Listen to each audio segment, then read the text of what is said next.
Day 6 of improving mistakes for exams. So today let's clear one of the biggest confusion in triangles, mixing up similarity criteria, AAA, SAS और triple S. सबसे पहले हम discuss करेंगे triple A को. अगर मान लीजिए तीनों एंगल फर्स्ट ट्रायंगल के और तीनों एंगल दूसरे ट्रायंगल के इक्वल है. मान लीजिए ये एंगल इसके बराबर, ये एंगल इसके बराबर, ये एंगल इसके बराबर, तो वो दोनों ट्रायंगल्स सिमिलर हो जाएंगी. अब mistake many things triple A means congruence. Congruence का मतलब होता है सेम साइज. सेम साइज का मतलब अगर ये बोर्ड है तो इसके साथ का अगर मैं एक और बोर्ड लाके रख दूंगा तो वो कॉन्ग्रुएंट हो जाएगा. पर यहाँ पे अगर मैं इसी साथ का इसका छोटा वर्जन एक छोटा बोर्ड लाके रख दूं तो एंगल्स तो सभी सेम ही होंगे ना. उसमें भी सेम होंगे, इसमें भी सेम होंगे. साइज में देखो कितना फर्क पड़ा. उस चीज को हम बोलते हैं सिमिलैरिटी, ना कि कॉन्ग्रुएंस. अब ट्रिपल एस क्या होता है? If ratios of all three sides match, triangles are similar.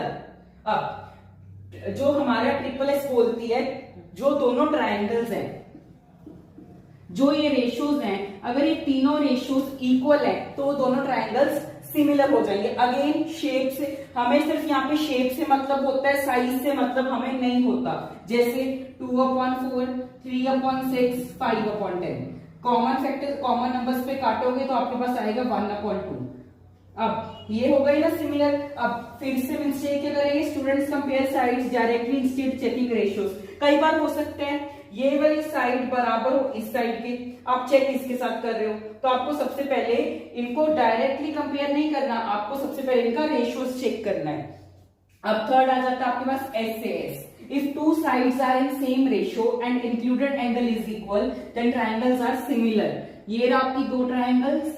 अगर ये साइड इसके बराबर है, ये साइड भी इसके बराबर है, तो जो ये वाला बीच वाला एंगल है ना, इसका इक्वल होना जरूरी है. ये एंगल इक्वल है, हमें इससे चीज से नहीं फर्क पड़ रहा, ये इक्वल हो चाहिए. हमें तो जो बीच में आ रहा है ना उन दोनों ट्रायंगल्स के, जो ये बीच में आ रहा था ना दोनों साइड्स के, उस एंगल से हमें मतलब है वो इक्वल होना चाहिए.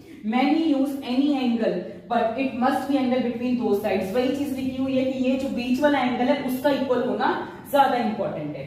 सो next time don't mix these. इन तीनों को मिक्स मत कर देना. और ये था हमारा day 6 with learn 10th with JB के साथ. ऐसी और इंपॉर्टेंट रील्स के लिए, टॉपिक्स के लिए, क्वेश्चंस के लिए आप फॉलो कर सकते हैं हमारा account. Thanks everyone for watching this reel.